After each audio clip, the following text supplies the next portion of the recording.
चलिए स्टार्ट करते हैं कॉस्ट ऑफ कैपिटल। देखिए इसके अंदर हमें बेसिकली जो भी हम फंड्स रेज करते हैं, चाहे वो हम डेट से रेज करें, चाहे प्रेफरेंस शेयर्स के थ्रू, चाहे इक्विटी, चाहे जो हम रिटेन्ड अर्निंग्स हैं उसको यूज़ करें, उसकी हमें क्या इफ़ेक्टिव कॉस्ट पड़ती है वो कंप्यूट करना सीखना है।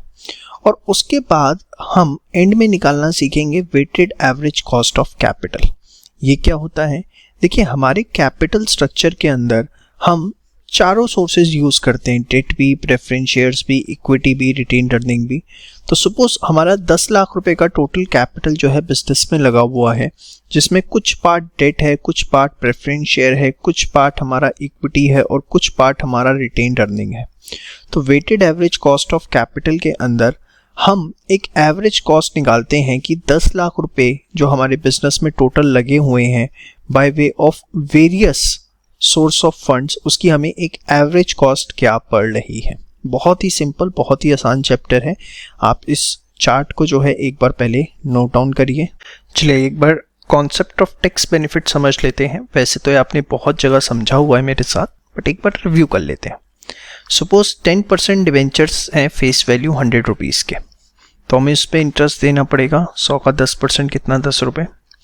Now assume tax rate is 40%। तो अगर हम P&L बनाते हैं और हम एज्यूम करें कि जो हमारी इनकम है वो 80 है, तो इंटरेस्ट हम एक्सपेंस दिखाएंगे 10 रुपये, तो हमारा नेट प्रॉफिट कितना आएगा? 70। और टैक्स रेट इज़ 40%, तो 70 का 40% हमें टैक्स देना पड़ेगा कितना? 28।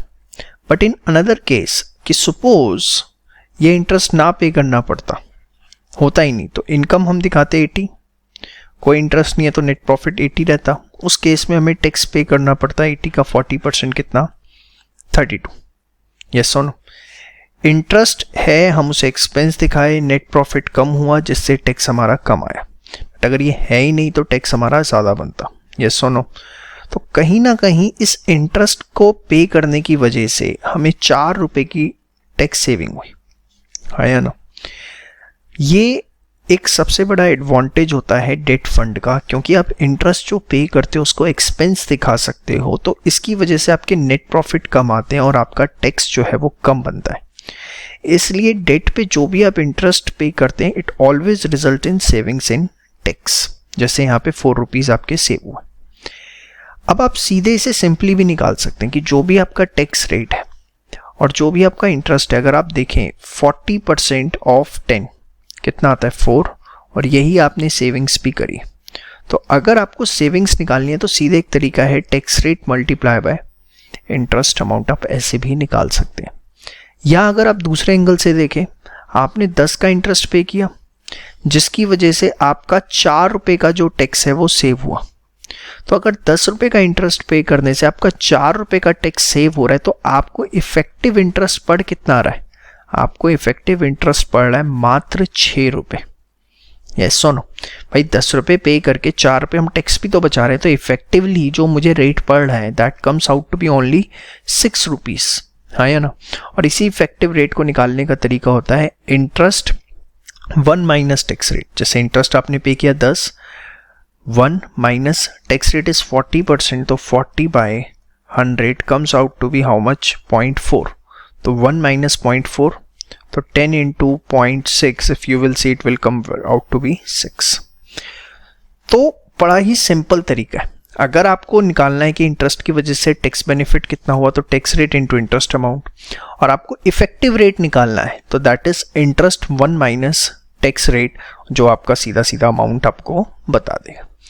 कॉस्ट ऑफ कैपिटल जब हम निकालेंगे तो हम जो है आप देखेंगे जहां पर भी इंटरेस्ट आएगा वहां यूज करेंगे interest 1 minus tax rate. Just review purpose के लिए आपको एक बार बता दिया, तो हम इसको बहुत जगह डिस्कस कर चुके हैं। चलिए सबसे पहले अब हम बात करने जा रहे हैं cost of irredeemable debentures. Debt debentures 2 तरह के होते हैं, रिडीमेबल, इरिडीमेबल। सबसे पहले हम देखेंगे इरिडीमेबल की कैसे कॉस्ट निकलेगी। तो देखिए सबसे पहले जो भी आपका इफेक्टिव इंटरेस्ट है, इफेक्टिव इंटरेस्ट कैसे निकलेगा? इंटरेस्ट ब्रैकेट में 1 माइनस टैक्स रेट। यस और नो? इसको आप डिवाइड कर देंगे नेट प्रोसीड से कि आपके पास कितना पैसा आ रहा है, ठीक है? तो इंटू 100, ताकि आपका कॉस्ट ऑफ रिडीमेबल डिबेंचर आ जाए। देखिए डेट की जब भी बात होगी तो we have to take effective interest, so which is interest 1 minus taxes, और नीचे नेट प्रोसीड्स। अब नेट प्रोसीड भी डिपेंड करेगा, अगर आप फ्रेश इशू कर रहे हैं तो उस केस के अंदर जो भी आपके पास नेट प्रोसीड्स आएंगी, चाहे आप डिस्काउंट पे इशू करें, प्रीमियम पे इशू करें, what ever you will get, ठीक है, इन शॉर्ट इशू प्राइस, वो आपको लेना है।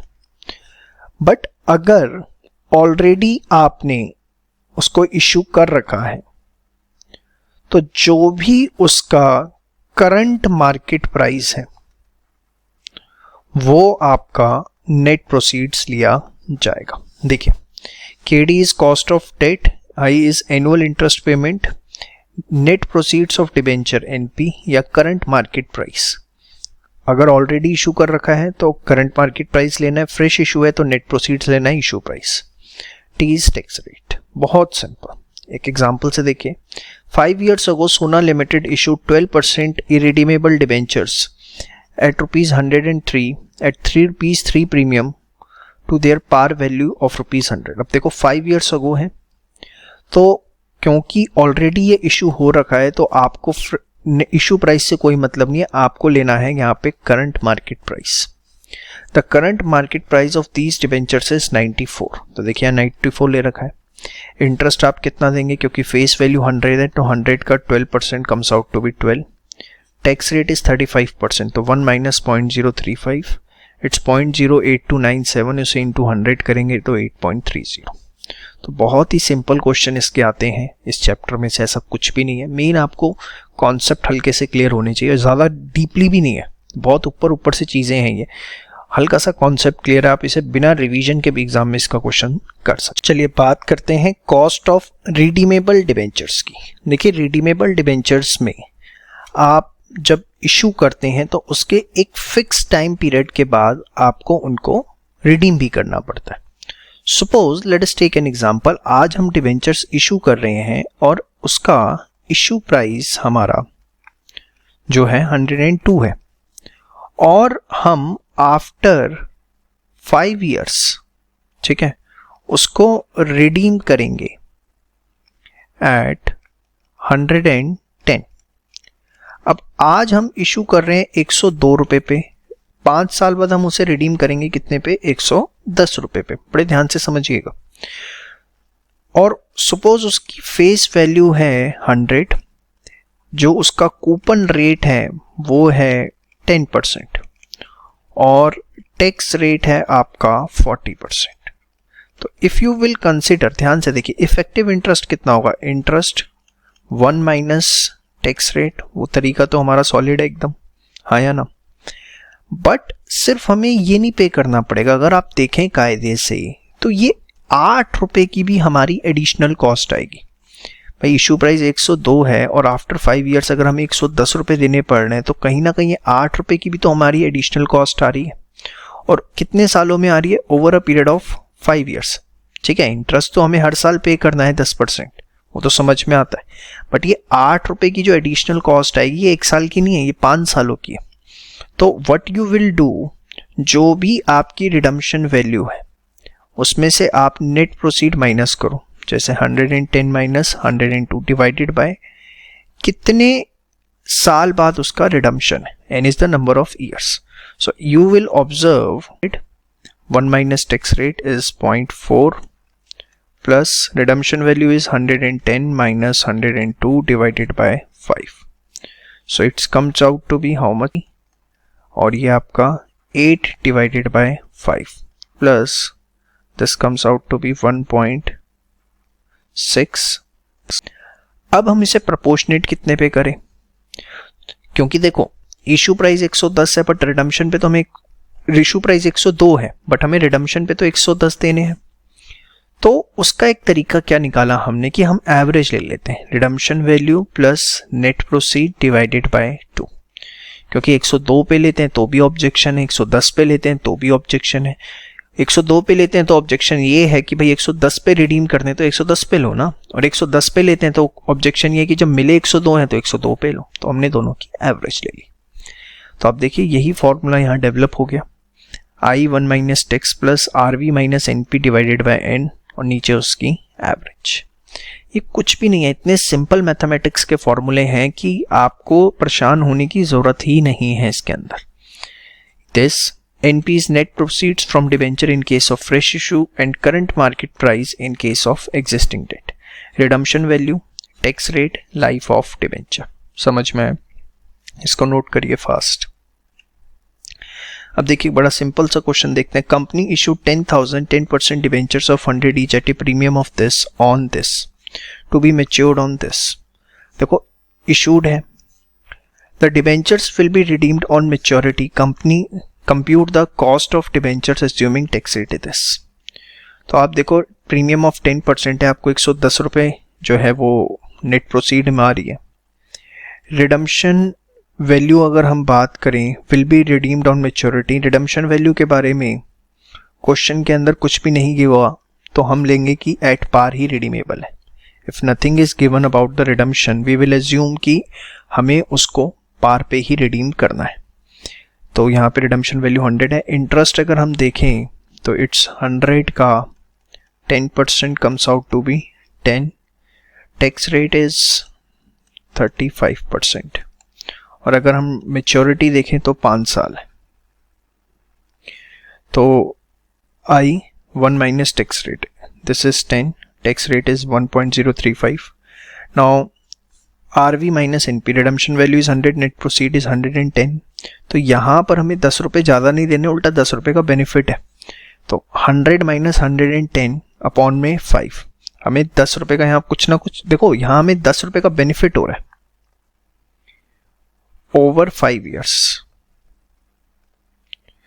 यहाँ आपको 8 रुपये ज़्यादा देने थे ओवर 5 ईयर्स, बट यहाँ कहीं ना कहीं वो आपको 10 रुपये का बेनिफिट हो रहा है ओवर 5 ईयर्स। तो देखिए ऑटोमेटिक फॉर्मूला वही रहेगा, 100 माइनस 110 अपॉन 5। ये 100 माइनस 110 है तो ये ऑटोमेटिकली -2 हो जाएगा। ये इधर हो गया 10 इंटू 0.65, नीचे हम एवरेज ले लेंगे 100 plus 110 by 2, 105। Now this will be how much, 6.5 minus 2, 4.5 upon 105, 0.0428। तो इफेक्टिव रेट हमें इसका पड़ रहा है 4.28%। देखो कुछ भी नहीं, आपको फॉर्मूला पता है, उसकी भी डेरिवेशन बता दी क्या है, इसके अलावा कुछ भी नहीं करना। डेरिवेशन में खैर ज़्यादा डीप में मत जाओ आप, क्योंकि एग्जाम में आपकी यही काम आएगा। समझ में आई बात? श्योर, पक्का? चलो, cost of trade using present value method, जिसको हम यील्ड टू मैच्योरिटी भी कहते हैं, बहुत ही सिंपल तरीका है। और जैसे आप कैपिटल बजटिंग में IRR निकालना सीखते हैं ना, एकदम सेम वे वैसे। देखिए इसमें क्या होता है, आप कैश फ्लो आइडेंटिफाई करते हैं, जो इंटरेस्ट और रिडम्पशन वैल्यू है उसको आप एक तरीके से कैश इनफ्लो मानेंगे, और जो नेट प्रोसीड्स है उसको आप मानेंगे कैश आउटफ्लो। ये बेसिकली आप इन्वेस्टर के पॉइंट ऑफ व्यू से सोचिए, जो इन्वेस्ट कर रहा है, आपको तब ये समझ में आएगा। तो जो इन्वेस्ट कर रहा है, जो आपके डिबेंचर्स ले रहा है, जो भी आप उसे इंटरेस्ट देंगे या रिडम्पशन वैल्यू देंगे, वो एक तरह से लिए उसके लिए इनफ्लो है, और जो भी वो डिबेंचर्स खरीदने के लिए पैसा देगा नेट प्रोसीड्स, वो उसके लिए क्या है, एक तरह से कैश आउटफ्लो। यस और नो?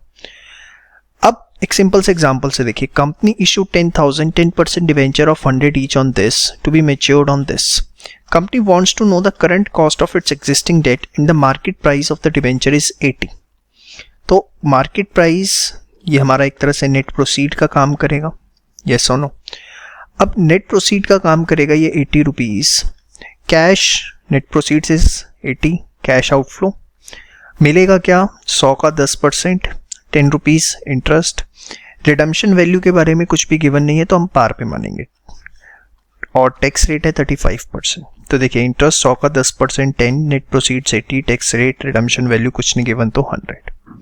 अब एकदम IRR के तरीके से करना है। देखिए अगर अभी आपने कैपिटल बजटिंग नहीं किया है तो आपको ये समझ में नहीं आएगा, कैपिटल बजटिंग करके ही ये मेथड समझ में आ सकता है। अब उसमें क्या है, देखिए आप क्या करते हैं, एक लोअर रेट लेते हैं, एक हायर रेट लेते हैं। यस और नो? तो मैंने 10% का रेट लिया, तो जितने भी इनफ्लोज हैं, इनफ्लोज क्या है, इंटरेस्ट और रिडम्पशन वैल्यू, उसको मैं 10% पे डिस्काउंट करता हूँ। अब इंटरेस्ट आपका 10 रुपये है और टैक्स रेट है अगर 35%, तो इफेक्टिव इंटरेस्ट कितना होगा, 6.5, यस और नो, 10, 1 माइनस 0.35, और इंटरेस्ट आपको हर साल मिलता है और 5 साल तक मिलेगा इसमें, क्योंकि 1 अप्रैल 2013 को आपने इश्यू किए हैं और 1 अप्रैल 2018 को वो रिडीम होंगे।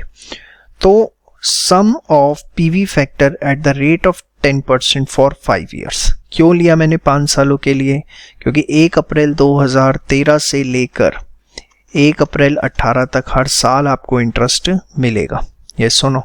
तो 3.7908, this comes out to be 24.6।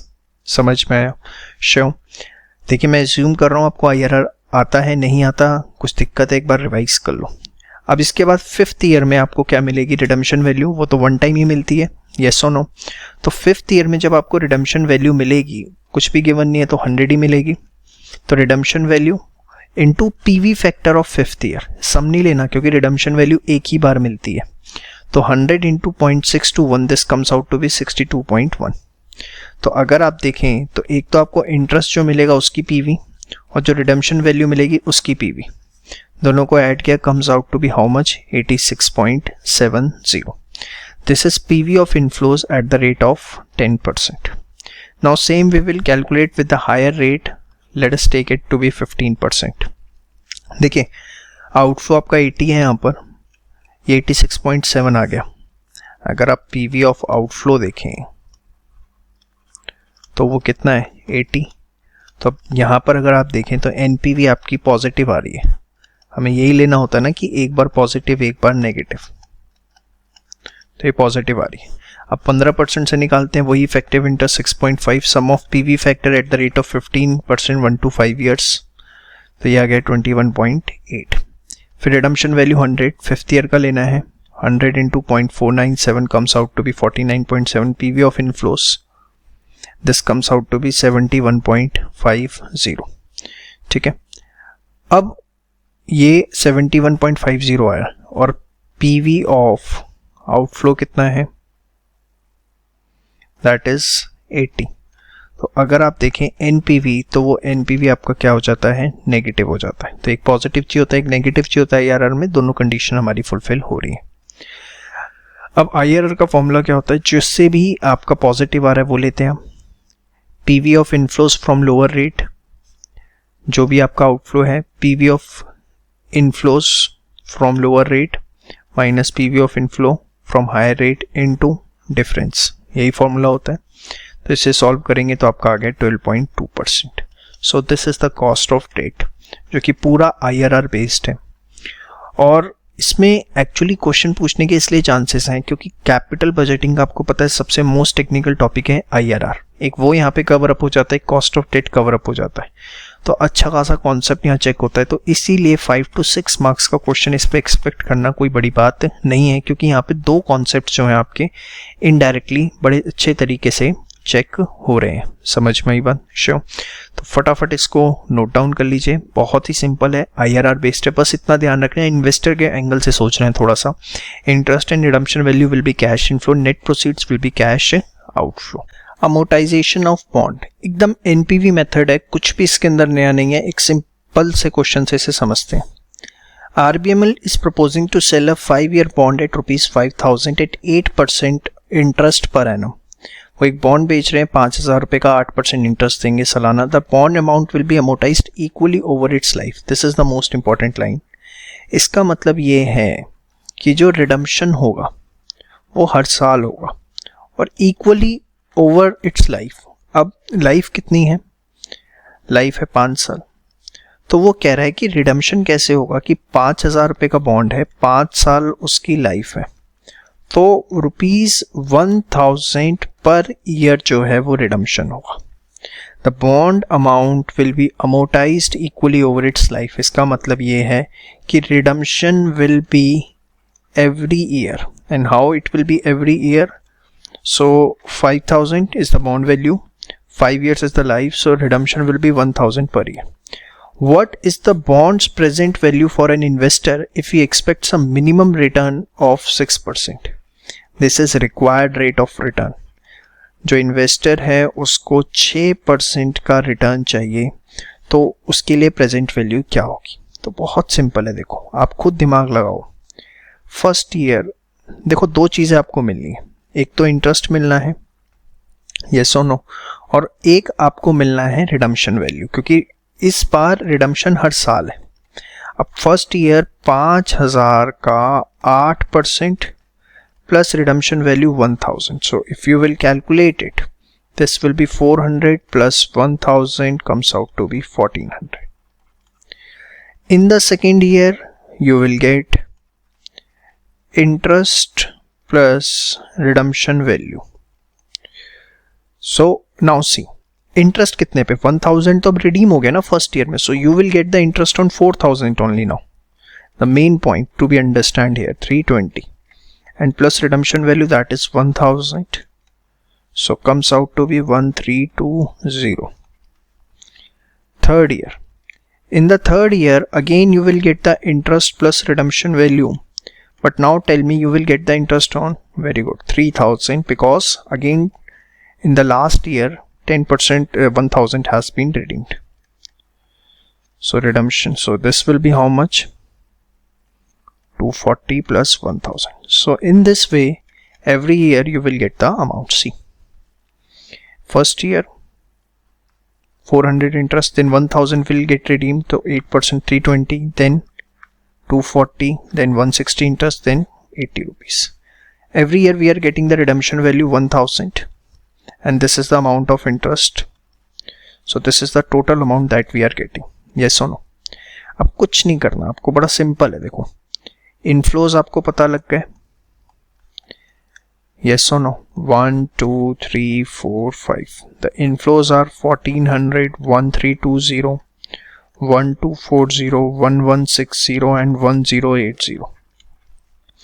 Now you will take the PV factor at the rate of 6%. ठीक है, 6% से आप PV factor लेंगे, 1 divided by 1.06.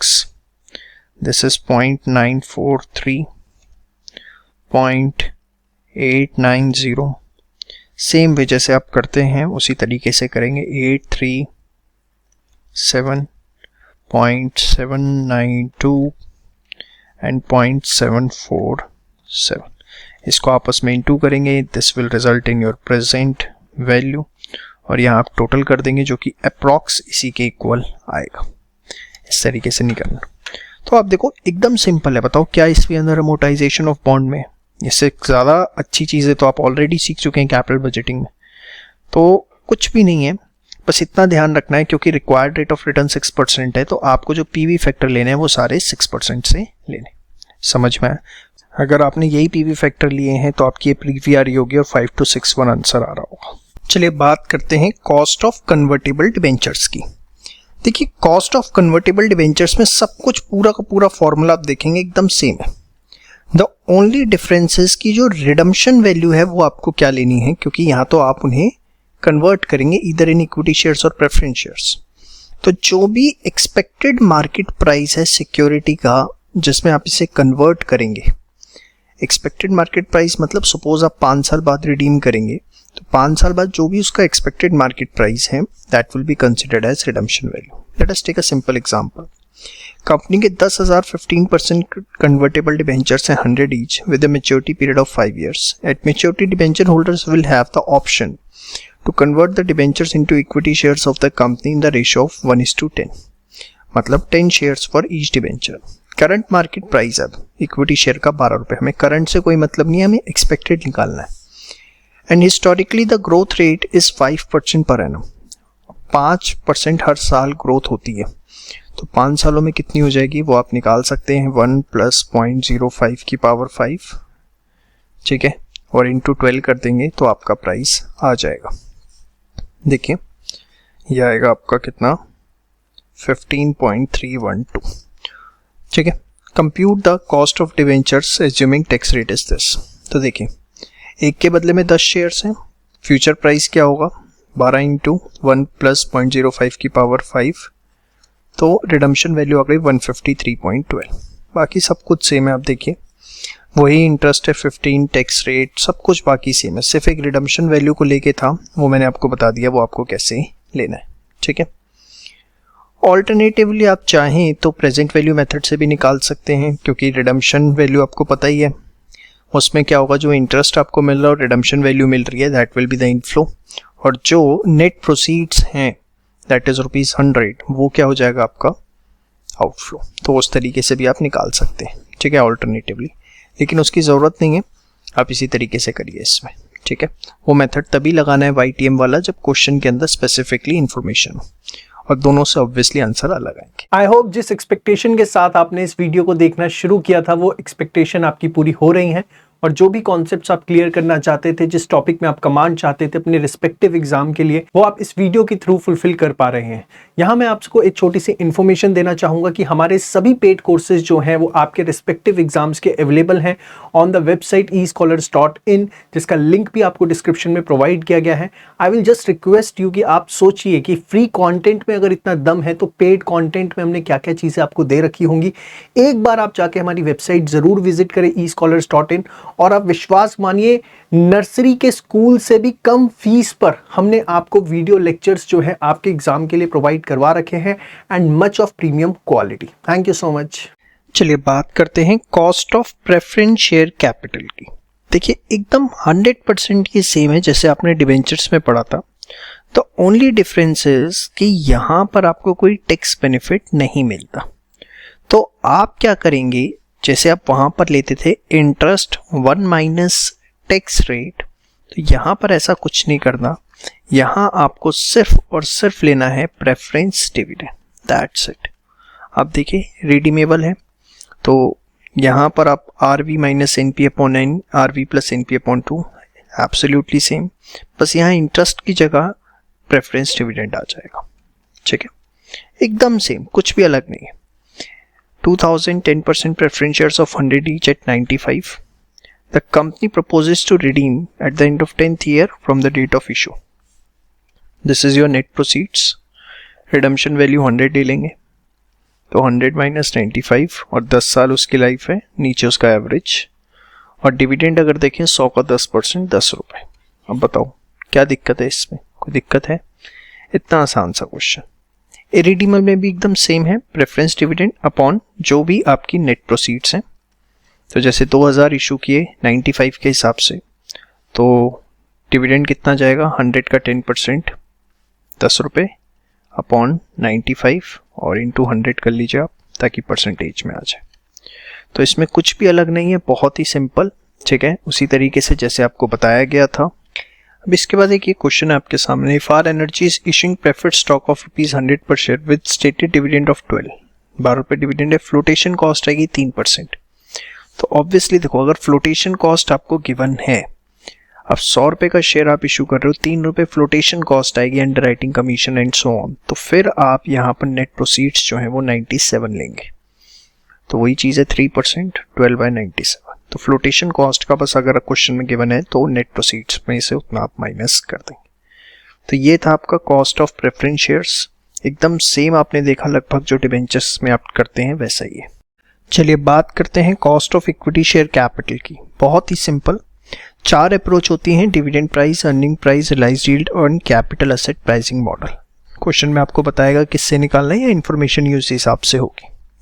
तो सबसे पहले डिविडेंड प्राइस अप्रोच की बात करते हैं।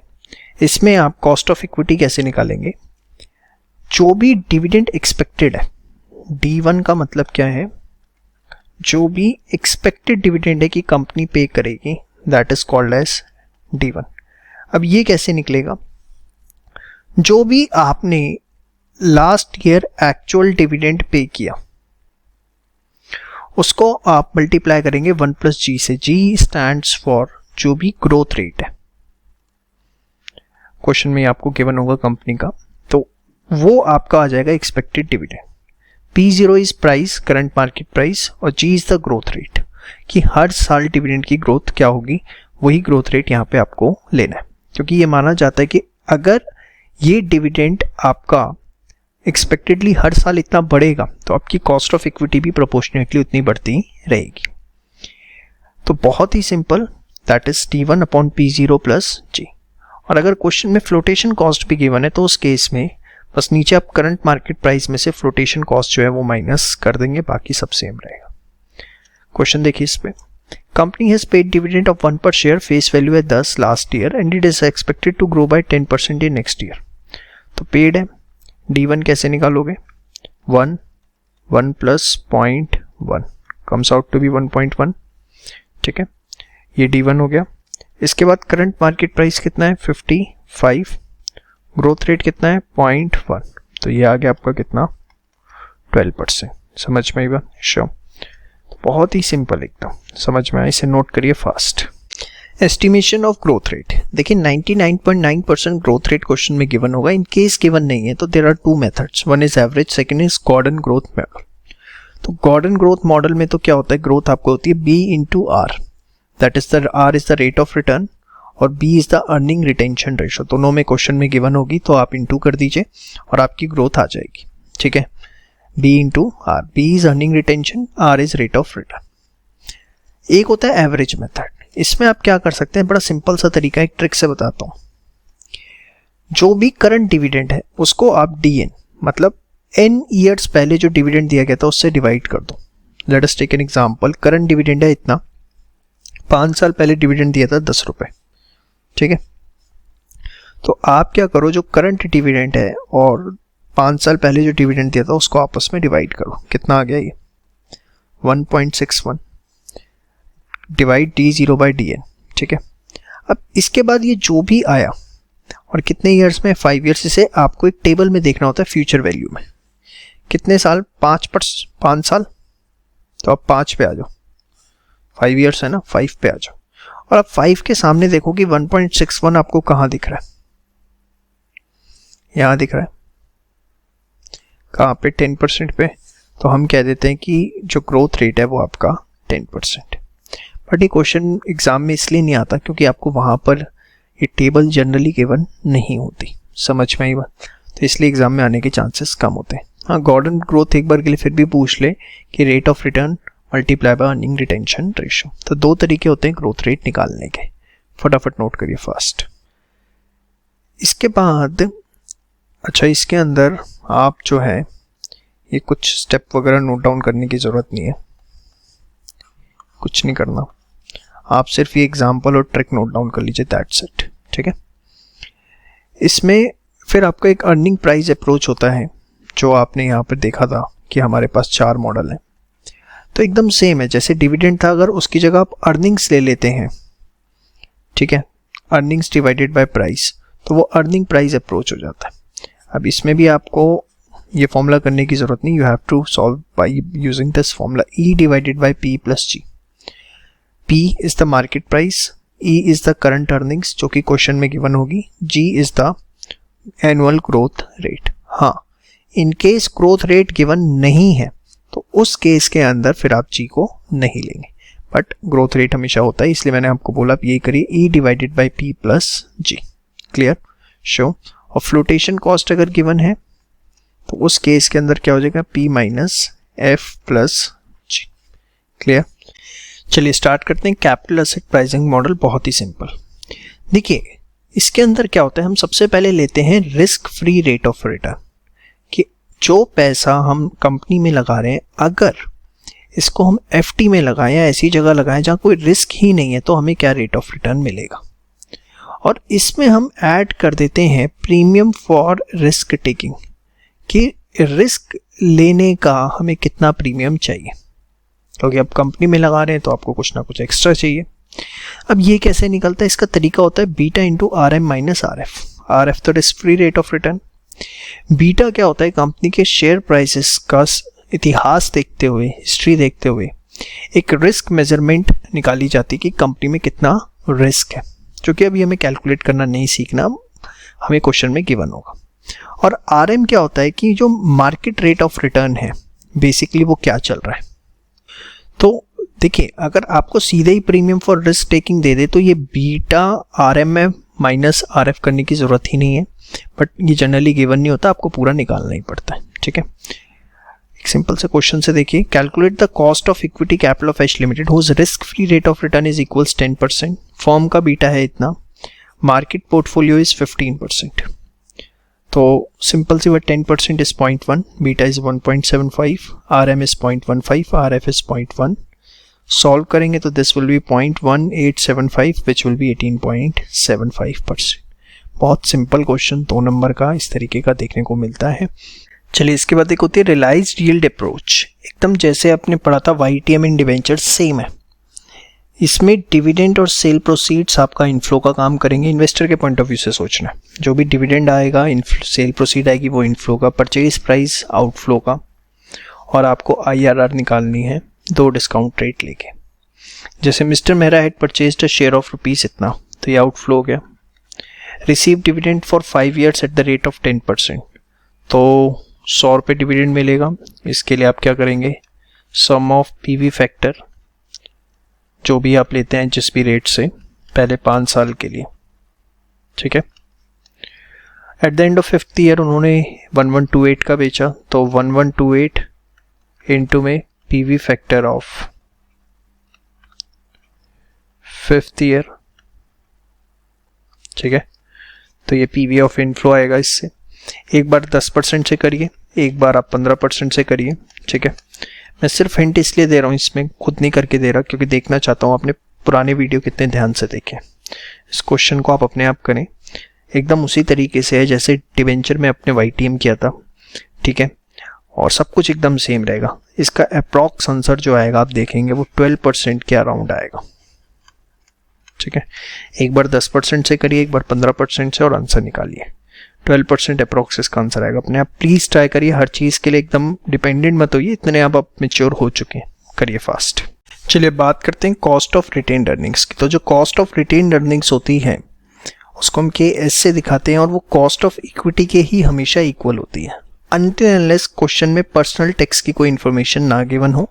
अगर गिवन है तो फिर KE में से उतना पर्सनल टैक्स हम माइनस कर देंगे, बट ये कभी होता नहीं है। आप हमेशा देखेंगे कि cost of retained earning cost of equity ही होगी। जैसे एग्जांपल के तौर पे ABC company provides the following details, D0 P0G calculate cost of retained earnings. तो आप देखिए यहाँ पर डिविडेंड वाला जो आपका मॉडल था पूरा लग रहा है। क्या फॉर्मूला था उसका, D1 अपॉन में P0 प्लस G। अब D1 कैसे निकलेगा, D0 1 plus G, it's 4.19, 1 plus 0.05, ठीक है। तो ये आपका जो भी आएगा D1, क्लियर। इसके बाद P0 इज 50 और ग्रोथ इज 0.05, तो इसको आप निकालेंगे, इट्स 13.8%, तो यही आपका कॉस्ट ऑफ रिटेन्ड अर्निंग हो जाएगा। सेम वे देखिए next question, ABC company provides the following details, RF beta RM minus RF 6%, CAPM model से कॉस्ट ऑफ रिटेन्ड अर्निंग। तो देखिए जो कॉस्ट ऑफ इक्विटी है वही कॉस्ट ऑफ रिटेन्ड अर्निंग है। तो CAPM मेथड आपको पता ही है, RF plus B, RM minus RF, तीनों इन्फॉर्मेशन गिवन है, सीधे आपका आ गया 14.2%। तो ये था cost of retained earning which is nothing but the same as cost of equity shares until and unless कुछ स्पेसिफिक सर्कमस्टांस में पर्सनल टैक्स ना गिवन हो। अगर है तो आप कॉस्ट ऑफ इक्विटी निकालिए, उतना पर्सनल टैक्स माइनस कर दीजिए। समझ में, इसको आप नोट डाउन कर लीजिए। इसी के साथ आपने सारी कॉस्ट निकालना सीख लिया, इसको एक बार रिवाइज कर लीजिए। अब हमें अपने फाइनल टॉपिक की तरफ मूव ऑन करना है, that is weighted average cost of capital, जहां से आपको एग्जाम में 6 से 8 नंबर का क्वेश्चन देखने को मिलता है और उसकी सारी की सारी नींव डिपेंड करेगी जितना अभी तक आपने पढ़ा है उसके ऊपर। एक एक चीज़ जो आपने पढ़ी है वो उसमें यूज़ होगी। वो कुछ भी नया टॉपिक नहीं है, उसमें 10% सीखना है, 90% वही है जो आप ऑलरेडी करके आ रहे हैं। चलिए बात करते हैं weighted average cost of capital की, जिसके लिए हम पूरा का पूरा चैप्टर बेसिकली पढ़ रहे थे। देखिए कंपनी का जो कैपिटल स्ट्रक्चर होता है, जो भी कंपनी की कैपिटल रिक्वायरमेंट होती है, कंपनी कुछ फंड्स उसमें डेट के थ्रू रेज करती है, कुछ फंड्स प्रेफरेंस शेयर्स के थ्रू, कुछ इक्विटी के थ्रू, सब मिला करके जो है कंपनी का कैपिटल स्ट्रक्चर बनता है। डेट की अपनी कॉस्ट है, प्रेफरेंस शेयर की अपनी कॉस्ट है और इक्विटी की अपनी कॉस्ट है। तो इस टॉपिक के अंदर हम क्या निकालना सीखेंगे कि ऑन एन एवरेज कंपनी को अगर कैपिटल स्ट्रक्चर में 10 लाख चाहिए, उसमें डेट से अगर 3 लाख है, प्रेफरेंस शेयर से 2 लाख है और इक्विटी से 5 लाख है और सबकी अपनी अपनी कॉस्ट है, से इसकी कॉस्ट है 10%, इसकी कॉस्ट है 12%, इसकी कॉस्ट है 15%, तो कंपनी को एक एवरेज कॉस्ट 10 लाख रुपए की क्या पड़ रही है। और बहुत ही सिंपल सा तरीका है, अगर आप देखें डेट कितना है 3 लाख, प्रेफरेंस शेयर कितना है 2 लाख, इक्विटी कितना है 5 लाख, तो टोटल हो गया कितना 10 लाख। अब यहाँ पर आप क्या करते हैं, वेट्स लिखते हैं। वेट्स क्या है, कुछ नहीं, सिंपल सी चीज़, 3 lakh divided by 10 lakh comes out to be 0.3, 2 lakh divided by 10 lakh comes out to be 0.2, 5 lakh divided by 10 lakh comes out to be 0.5। Weights का टोटल हमेशा 1 आएगा। समझ में आया वेट्स कैसे निकालें, पक्का 3 lakh divided by 10 and so on. अब इसके बाद आप क्या लिखेंगे, यहाँ कॉस्ट लिखेंगे। जैसे डिबेंचर की कॉस्ट 10% थी तो we will write it as 0.1, preference share की 12% 0.12, इक्विटी की थी 15% तो write it as 0.5। Now what you will do, weight multiply by cost, दोनों को आपस में आप क्या करेंगे, मल्टीप्लाई कर देंगे। 0.3 इंटू 0.1 0.03, उसके बाद 0.2 इंटू 0.12 दिस इज 0.024, उसके बाद 0.5 into 0.15 this comes out to be 0.075। तो ये आप देखेंगे 0.03 प्लस 0.024 प्लस 0.075, ये आपका कितना आया 0.129 और यू कैन से 12.9%। तो आपको 10 लाख रुपए की जो एक वेटेड एवरेज कॉस्ट पड़ रही है वो 12.9% पड़ रही है। तो वही चीज़ यहाँ लिखिए, find cost of raising funds, यहाँ तो आपको गिवन ही थी 10, 12, 15। Find wait using book value और मार्केट वैल्यू। अभी हमने बुक वैल्यू से किया है, अभी मार्केट वैल्यू से भी हम इसे कर सकते हैं, हम देखेंगे अगले क्वेश्चंस में। उसके बाद weighted average cost of capital, इसको आप एक बार जो है फटाफट नोट डाउन कर लीजिए फास्ट।